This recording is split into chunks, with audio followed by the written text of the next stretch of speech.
오늘 예배하신 여러분 모두에게 하나님의 크신 복과 은혜가 임하시길 축원합니다. 오늘 예배하지 못하고 먼 곳에 나가 있는 우리 교우들도 많이 있지요. 저들도 이 자리를 기억하며 기도할 것입니다. 저들에게도 성령님의 보호하심이 함께 역사하시길 간절히 바랍니다.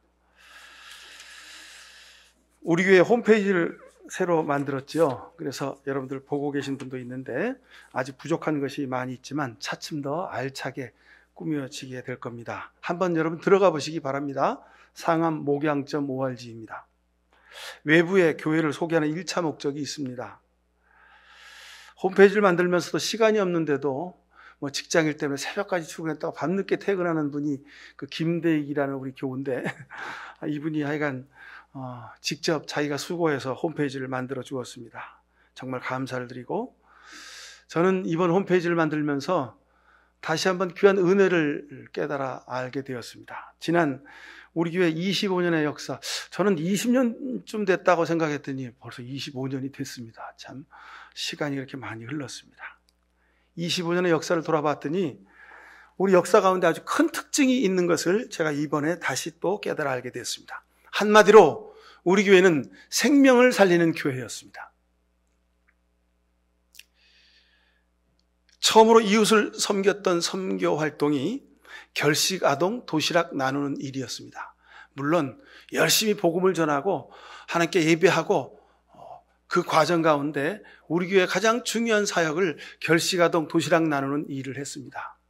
교인도 몇 명 없었고 담임 목사 사례비는 물론 교회 헌금이 한 달 다 모아야 20만 원, 30만 원 되는 그때였습니다.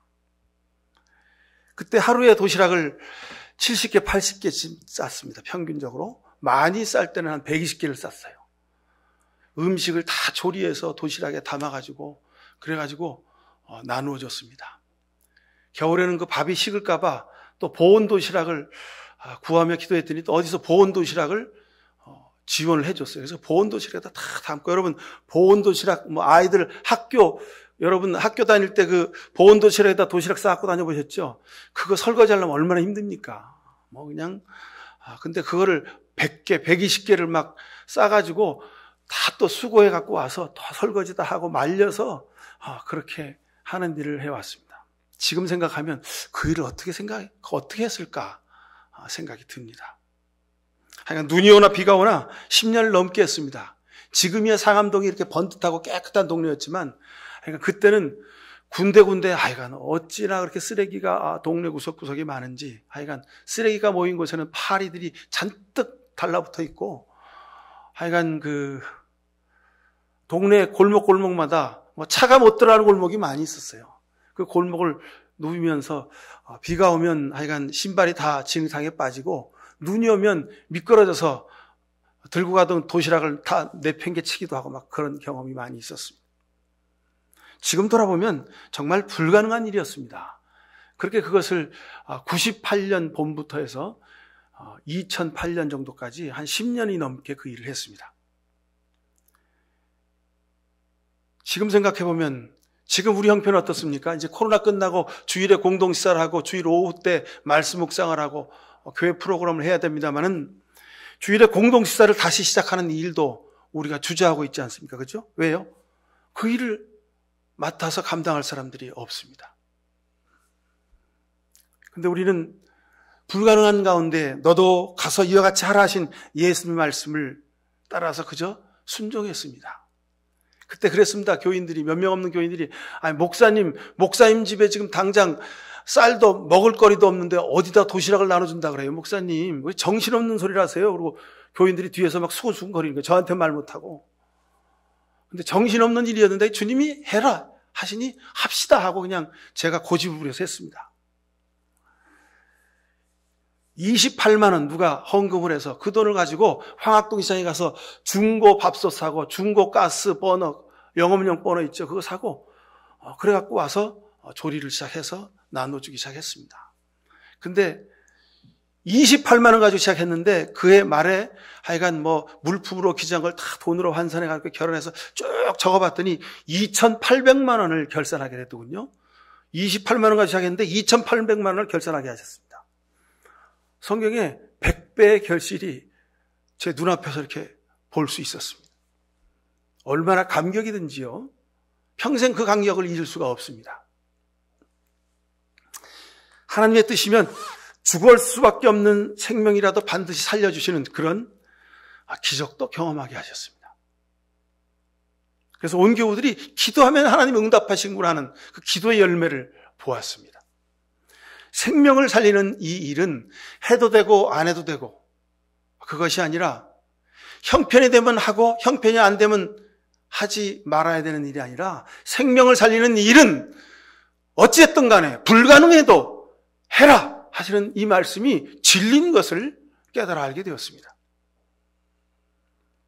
또한 육신의 생명과 함께 영혼의 생명도 구원하게 하셨습니다. 많은 죽어가는 영혼들을 주님이 우리 목양자들에 보내주셨습니다. 제가 그랬거든요. 그때부터 저는 그런 확신이 있었습니다.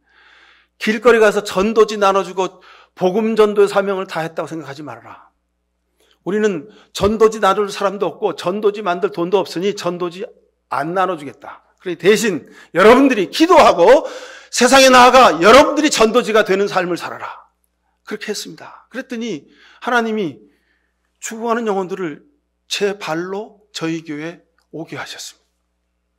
세상에서 상처받고 병들고 아파한 심령으로 우리 교회에 저들이 왔습니다. 그리고 저들의 심정이 말씀과 사랑으로 치유받고 고침받고 회복되게 하셨습니다. 어떤 성도는 우리 교회에 첫걸음을 한 후에 바로 그 다음 주에 말기 뇌종양 선고를 받습니다. 그 가운데 3년 동안 투병을 하면서 저희 교회에서 세례도 받고 구역예배도 받고 그 다음에 수예배도 와서 드리고 성도들 간에 교제를 하면서 믿음이 이런 것이구나 하는 것을 배우게 되었습니다. 그래서 그분의 입으로 하나님 목사님 제가 지금 당장 하나님께 부름을 받아도 저는 후회가 없습니다. 그런 고백을 이 앞자리에 앉아서 제게 하기도 했습니다. 그렇게 3년 동안 세례받고 말씀 배우고 영적인 구원의 확신 중에 투병 생활하다가 하나님 품에 안겼습니다. 저와 온 교우들은 모두가 주님께서 좀 낫게 하시지, 주님께서 좀 고쳐주시지 왜 불러가셨을까, 그런 안타까움의 기도를 드렸습니다. 그런데 시간이 지나고 보니 하나님의 뜻은 그분의 영혼을 살리시려고 그분을 말기 뇌종양 선고받기 일주일 전에 우리 교회에 부르신 거예요.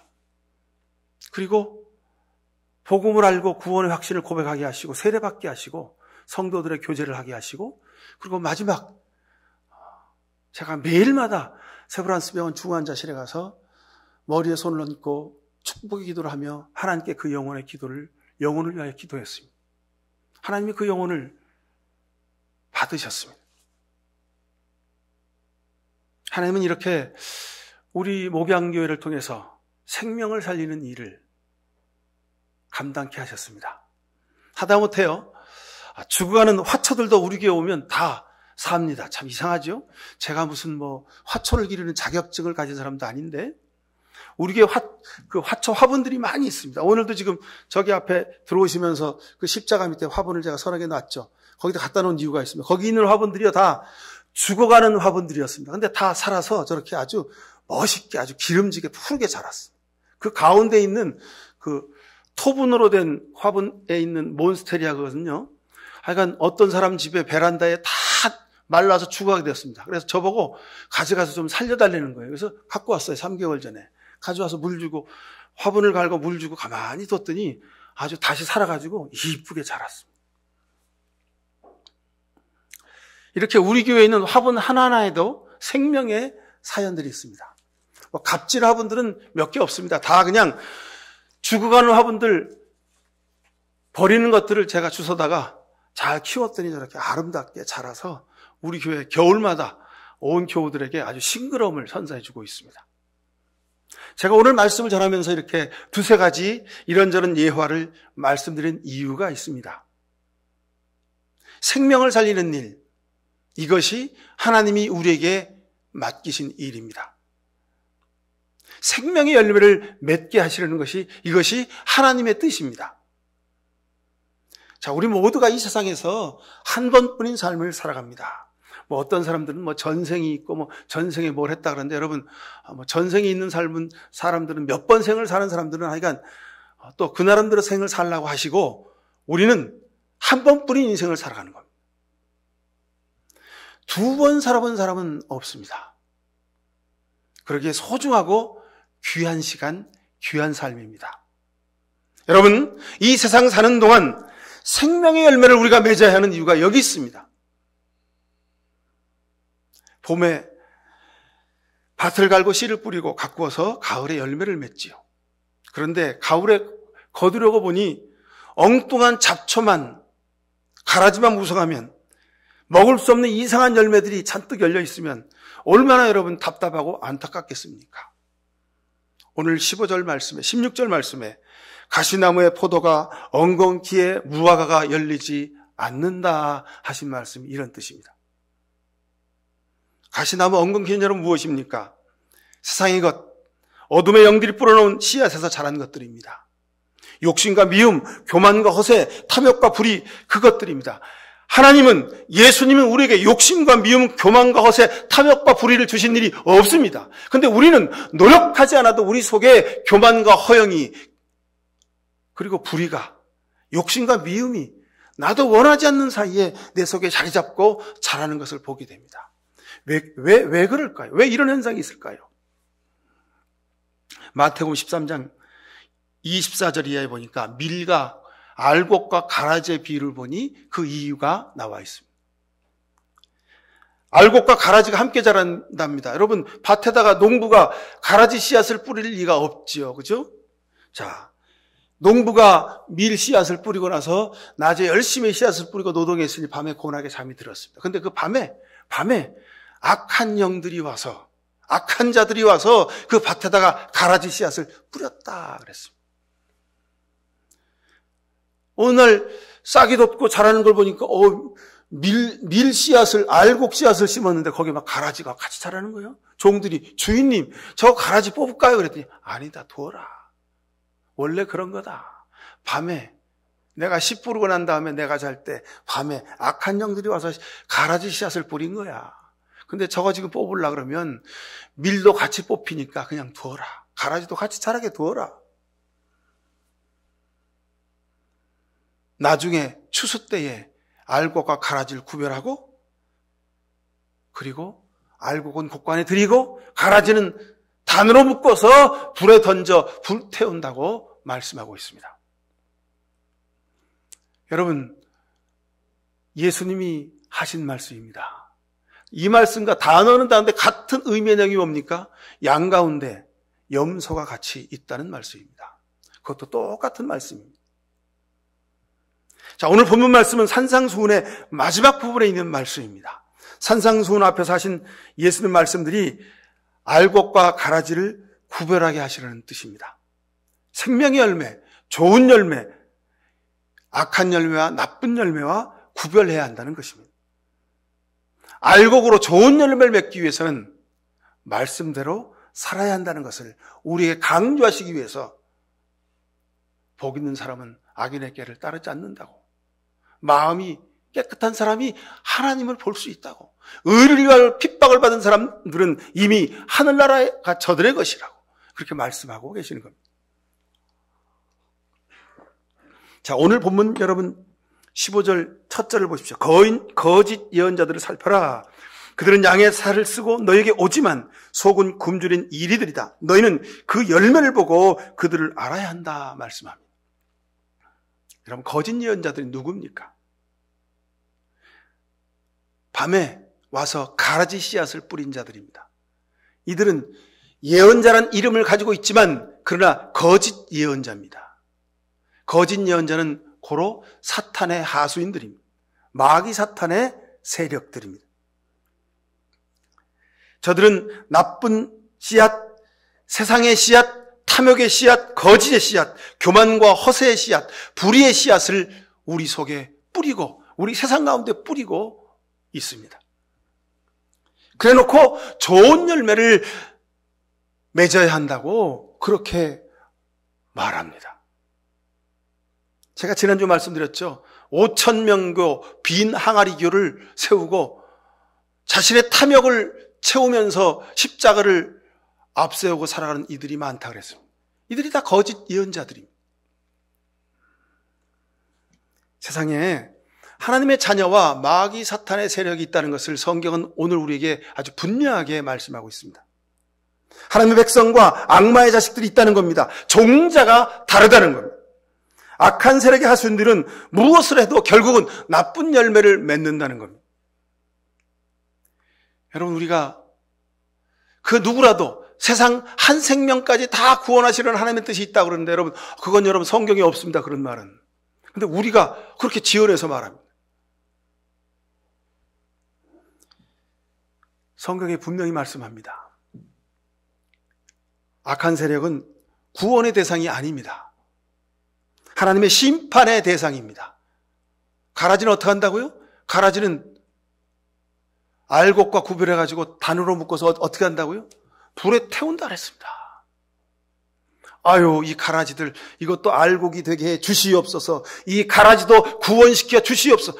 아니라는 겁니다. 성경에. 예수님은 그런 말씀하신 적이 없습니다. 근데 사랑이 넘치는 사람들이 그렇게 오버해서 복음을 왜곡합니다. 거짓 예언자들은 구원의 가치나 기회나 대상이 아니라는 겁니다. 성경 어디를 봐도 하나님이 사탄의 세력을 구원하신다는 말씀은 없습니다.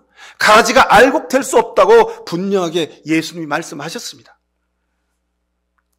여러분, 그러니 가라지가 알곡되는 것을 위해서 여러분 걱정하지 마시고, 왜 저 가라지들은 왜 가라지짓만 할까? 저 악한 씨앗들은 왜 악한 열매만 맺을까 하고 여러분 한탄하실 이유가 없습니다. 그냥 악한 씨앗이니까 악한 열매를 맺는 것입니다.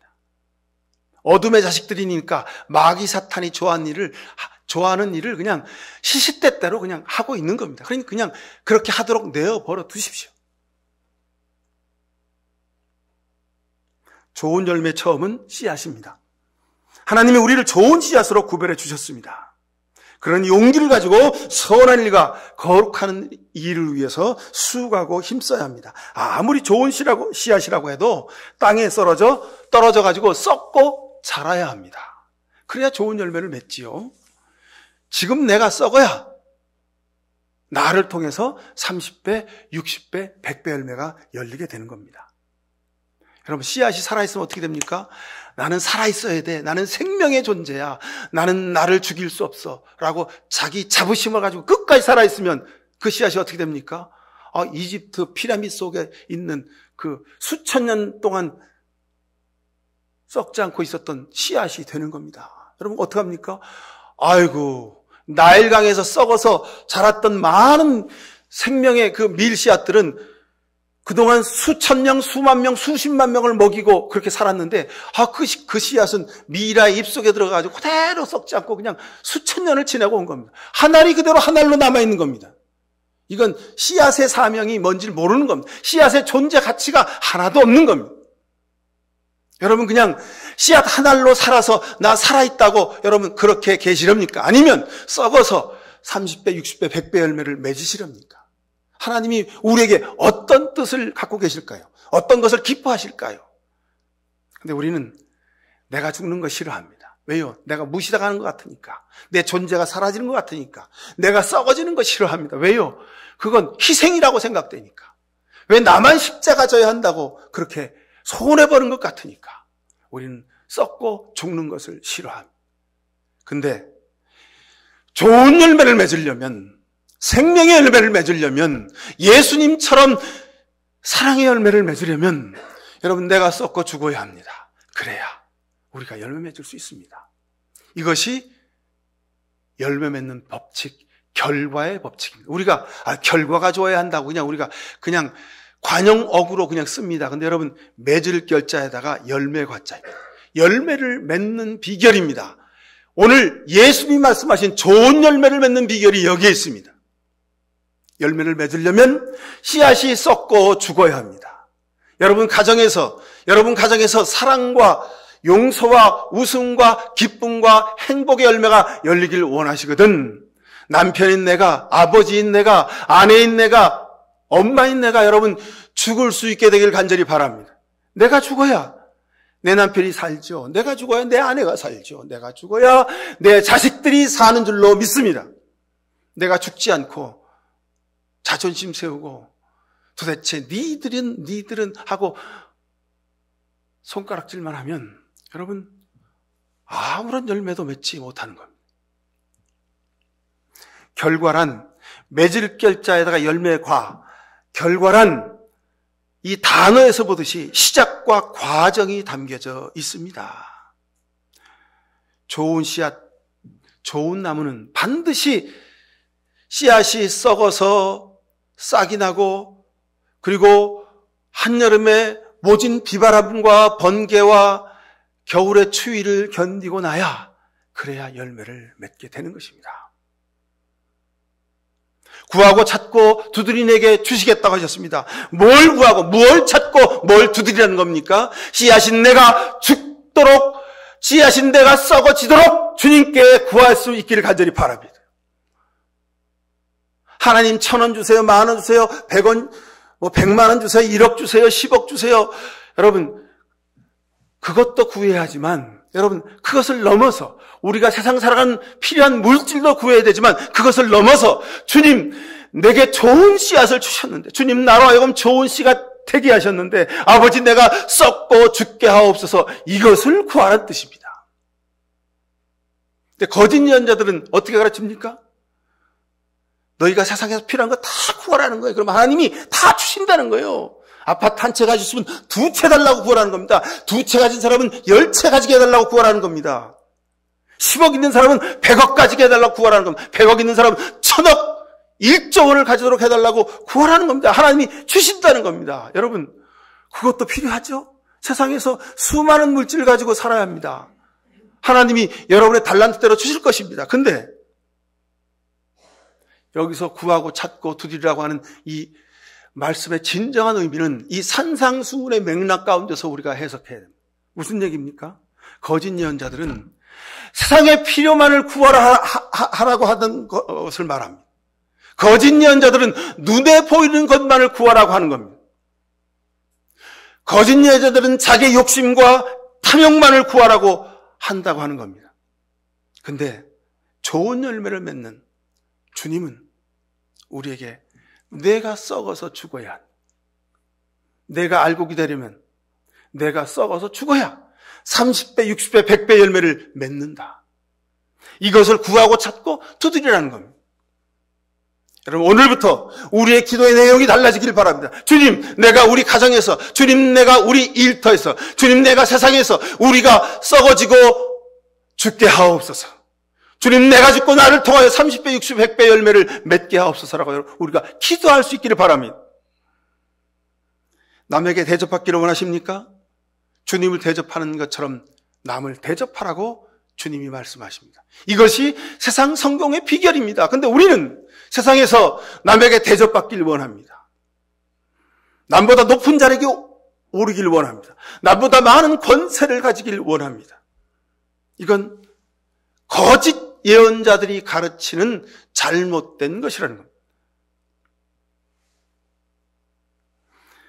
여러분, 씨앗은 말씀과 기도이고 나무는 과정과 실천입니다. 그래야 끝에 가서 결과합니다.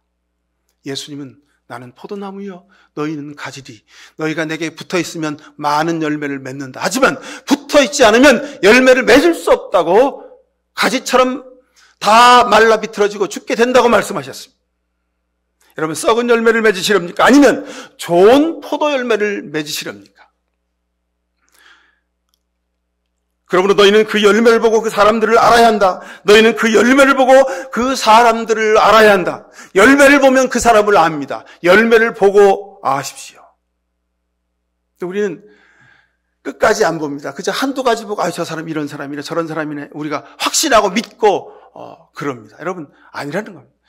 처음과 과정과 마지막을 전부를 다 통째로 봐야 합니다. 예수님의 처음은 어땠습니까? 베들레헴 마구간 말구에서 탄생하신 아주 하잘것없는 존재이셨습니다. 예수님의 처음은 그랬습니다. 예수님의 과정은 어땠습니까? 아무런 잘못도 없고 바보처럼 좋은 일만 하다가 사람들에게 모함받아가지고 한 코너에 몰려서 억울하게 십자가형을 언도받고 십자가에 매달려 죽었습니다. 아유, 저 바보 같은 무능한 존재, 저게 하나님의 아들이라고? 예수를 따르던 제자들이 다 도망가 버렸어요. 사람들이 다 등 돌렸습니다. 근데 그 마지막에 하나님이 그 예수님을 부활의 증인 되게 하셨습니다. 첫 열매가 되게 하셨습니다. 생명의 열매, 좋은 열매의 첫 열매가 되게 하셨습니다. 여러분, 이것이 우리가 세상에서 살아야 되는 우리 삶의 원형입니다. 여러분, 처음과 마지막을 다 끝까지 보실 수 있길 바랍니다. 지금 여러분 어디 있습니까?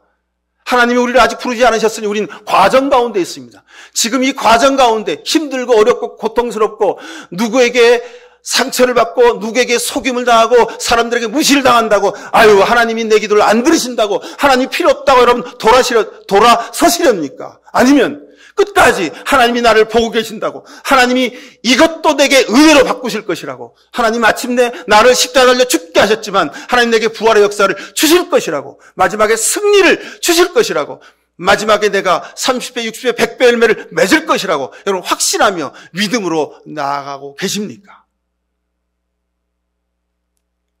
제가 25년 목회하면서 중간에 믿음 생활, 신앙 생활 하면서 돌아서는 사람 수도 없이 많이 봤습니다. 우리 교회 교적부가 약 200장 됩니다. 우리 교회에 와서 목사님 제가 이 교회에서 신앙 생활을 했습니다 하고 200명이 스쳐 지나갔어요. 근데 그 중에 지금 50명이 남아 계신 겁니다. 여러분들이 남아 계신 겁니다. 나머지 150명은 어디 갔습니까? 물론 다른 교회 다니는 분도 있지만 거짓 예언자들을 따라간 사람들도 있고 세상에 나가서 자기 마음대로 아니야, 이게 아닌가 봐요. 목사님 그냥 저는 제 편한 데서 살게요. 그렇게 세상으로 돌아간 사람들이 많이 있습니다. 얼마나 안타까운지요. 그럼 마지막으로 우리의 생명의 씨앗은 예수 그리스도이십니다. 좋은 열매를 맺으려면 좋은 나무이신 예수님에게 붙어 있어야 된다고 말씀하고 있습니다. 예수님은 포도나무에 우리 가지라고 말씀하셨기 때문에 그렇습니다. 여러분, 나는 할 수가 없어요. 나는 능력도 없고 지혜도 없고 믿음도 없고 나는 신실하지도 못합니다. 그런데 신실하시고 능력이 있고 모든 것을 감당하실 수 있는 분 바로 예수 그리스도십니다. 예수님이 잠자는 자들의 첫 열매가 되셨습니다. 부활의 열매가 되셨습니다. 생명의 열매가 되셨습니다. 사랑을 이룰 수 있다고 우리에게 십자가를 통해서 보여주셨습니다. 죽으면 반드시 열매 맺는다고 주님이 직접 우리에게 보이셨습니다. 그러니 주님에게 붙어있으면 우리는 열매를 맺을 줄로 믿습니다. 나는 사랑할 수 없고 나는 용서할 수 없고 나는 기다리고 인내할 수 없습니다. 그러나 주님이 우리에게 보여주셨습니다. 아니다. 기다려라. 지금 과정이다. 마지막까지 기다리고 믿음으로 인내해라. 끝까지 십자가 져라. 끝까지 용서하고 너를 낮추고 버려라. 그러면 마지막에 내가 너를 살려주겠다. 열매 맺게 하겠다. 나는 포도나무여 가지다 하는 말씀이 바로 이런 뜻입니다. 사랑하는 성도 여러분, 포도나무이신 예수님에게 붙어 계십시오. 근데 자꾸 우리는 세상 가운데 살면서 눈에 누가 보입니까? 사람이 보여. 나보다 더 많이 가진 사람이 보여요. 나보다 더 높은 자리에 있는 사람이 보여요. 나보다 더 능력 있는 사람이 보여요. 나보다 더 실력 있는 사람이 보여요. 그러니까 자꾸 거기 가서 붙어 있어요. 거기서 붙어 있으면 뭔가 좀 내가 될 것 같아. 그 사람한테 내가 뭔가 이익을 얻어서 내가 뭘 좀 할 수 있을 것 같아. 아니라는 겁니다. 예수님에게 붙어 계셔 있기를 간절히 바랍니다. 예수님에게 붙어 있기 위한 노력과 수고, 그것이 기도요, 말씀이요, 섬김이요, 자기 버림입니다. 이것이 우리의 신앙의 실천입니다. 하나님께 예수님에게 붙어 있으면 다 된대. 그러니 기도도, 말씀 묵상도, 섬김도, 그것도 여러분 그냥 대충 하시렵니까? 아닙니다. 예수님에게 붙어 있는 노력이 우리에게 필요합니다. 그게 신앙적 실천입니다. 행함이 있는 믿음입니다. 그것이 기도하는 사람이요, 그것이 말씀대로 살려고 노력하는 사람이요, 그것이 인내하며 용서하며 살려고 몸부림치는 사람입니다. 예수님에게 붙어 있으면 반드시 포도 열매가 주렁주렁 열리게 되어 있다고 말씀하고 있습니다. 근데 문제는 우리가 눈 뜨고 세상에 살기 때문에, 육신을 가지고 살기 때문에 예수님에게 붙어 있는 것보다 세상에 사람에게, 물질에게 붙어 있는 것이 좋아 보이더라는 겁니다. 그게 더 편한 겁니다. 그게 더 좋아 보이는 겁니다. 거기서 먹이가 될 것 같습니다. 여러분, 그러니 날마다 우리가 기도에 무릎을 꿇고 십자가 앞에 예수님을 깊이 묵상하지 않으면 여러분, 우리가 세상에 우리가 지게 되어 있습니다. 세상에 빠져들게 있습니다. 세상에 물들게 되어 있습니다. 오늘 성경 말씀에 그러므로 너희는 그 열매를 보고 그 사람들을 알아야 한다. 여러분, 세상의 열매, 사람의 열매는 마지막에 썩은 열매입니다. 가라지뿐이 열릴 게 없습니다. 예수님과 사람과는 이렇게 하늘과 땅 차이입니다. 예수님이 십자가를 죽으셨지만 그 십자가를 통해서 사랑의 열매를 맺으셨습니다. 그런데 세상은 자기 욕심을 위하여 열매를 맺습니다. 그러니 그 속에 썩은 것들이 가득합니다. 나중엔 결국 썩은 열매일 뿐입니다. 악한 세력들이, 마귀 사탄의 하수인들이 와서 가라지 씨앗을 뿌렸습니다. 그게 알곡인 줄 알았더니 나중에 보니까 가라지인 거예요. 결국은 가라지밖에 될 것이 없습니다. 여러분, 알곡으로 열매 맺으시렵니까? 아니면 가라지로 열매 맺으시렵니까? 이 세상 사는 동안 오직 주님만을 바라봐야 하는 이유가 여기 있습니다. 생명의 열매를 맺게 하시는 주님의 뒤를 따르십시오. 오직 주님만을 바라보며 살아가십시오. 그러면서 하나님이 우리를 부르시는 그 순간, 주님, 이제 주님께 맡겨드립니다. 부족하고 연약하고 모자랐지만, 믿음이 하잘것 없었지만 그래도 주님께 붙어 있으려고 노력하며 여기까지 왔습니다. 이제 주님, 내 숨을 걷어가시니 주님, 내 영혼을 주님께 맡깁니다 하고 그렇게 모든 욕심을 내려놓고 주님께 모두 맡기는 여러분들의 마지막에 영광스러운 순간 되기를 간절히 축원드립니다. 기도하십시다. 사랑의 아버지 하나님, 우리를 불쌍히 여겨 주옵소서. 세상 살면서 눈에 보이는 것이 사람이요, 눈에 보이는 것이 물질이요, 세상의 것들이 우리를 편안하게 해주고 우리를 즐겁게 해주기 때문에 말씀보다 세상을 의지했습니다. 예수님보다 사람에게 붙어 살려고 우리가 애썼습니다. 주여, 우리를 불쌍히 여겨 주시옵소서. 거짓 예언자들을 조심하라 하셨습니다. 마지막 열매를 보고 그 사람을 보라고 하셨습니다. 마지막에 생명의 열매, 구원의 열매, 사랑의 열매를 맺으신 예수님을 바라봅니다. 오직 예수님에게 붙어 있겠습니다. 포도나무이신 예수님, 우리가 가지 인내가 주님께 붙어 살아가겠사오니 주여, 우리로 하여금 풍성한 포도 열매를 맺게 하옵소서. 사랑의 열매, 인내의 열매, 충성의 열매, 섬김의 열매, 겸손의 열매를 맺게 해 주옵소서. 그래서 우리가 이 땅에 육신을 가지고 비록 살지라도 이 땅에서 하나님 나라를 맛보며 살게 하옵소서. 예수 그리스도 이름으로 기도하옵나이다. 아멘. 세상이나 사람을 바라보거나 그것에 붙어있지 아니하고 오직 포도나무 되시는 예수님을 바라보며 예수님에게 붙어 있겠습니다. 그래서 주님이 공급하시는 은혜와 사랑으로 좋은 열매, 풍성한 열매, 포도 열매를 맺겠습니다. 이 시간 이런 귀한 결단하는 이 시간 머리 숙인 모든 주의 백성들에게, 그리고 저들의 가정과 자녀들에게 땀 흘리는 일들 위해 하나님 아버지의 특별하신 사랑과 예수 그리스도 십자가의 은혜와 성령의 복내렸음이 영원까지 함께 해주시옵기만을 간절히 축원하옵나이다. 아멘.